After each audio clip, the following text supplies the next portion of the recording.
to Parenting Top Tips. Today we are joined by Rachel Smither, the music director of the Key of Hope Choir and mother of 4 fabulous young girls. In a world where we live in an instant everything, instant oats, instant noodles, 5-minute abs, we need to give our kids the gift of learning to wait. And I don't think there are a lot of us as parents who do that really well. What do you think, Rachel? I agree with that. I think that, like you said, in a world where we can have everything right now, we have access to so much that it's hard for us to wait. So I think it's also hard for our kids to wait for it. Absolutely.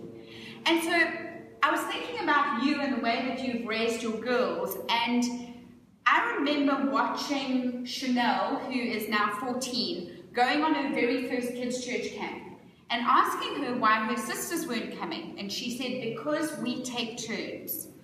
And I thought, oh, okay, that's interesting. But this year, as I had the incredible privilege of watching Sonora go, who is now your 3rd child to have gone on kids' church camp, and she's waited 5 years to do this, watching the excitement from her sisters who had been there and seen it and loved camp, and the excitement that had been built up in her over the last 5 years about camp was an absolute joy for me. Have you guys done that intentionally, Rachel?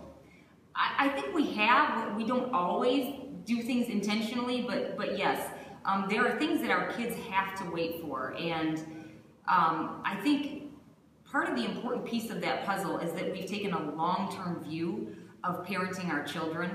It's very easy to get caught up in the day-to-day and to want to just say yes, or to get my child off my back, say, okay, fine, or to avoid a tantrum, to say, yes, you can have that, or just to spoil them because we love to. But really, I need to be able to see my children where they are right now, at their age right now, and I also need to be able to see them when they're 20 and 24 and 26. I need to be able to build my children, my girls, into women that are strong and confident and who are comfortable with the word no, not right now. And you guys have done that really, really well. And as I've watched you, I've tried to implement those kinds of strategies into our own family. And I know that often when I say no, I get a lot of backlash. But I kind of, with that long-term view, I can kind of go, I can deal with the backlash for the woman that she is becoming. Is that what you're saying? That's absolutely what I'm saying. Yep. Rachel, thank you. And parents, I can't imagine a bigger gift that you could give your children than teaching them to wait and hope and get excited about the things to come. Have a wonderful week. Happy parenting.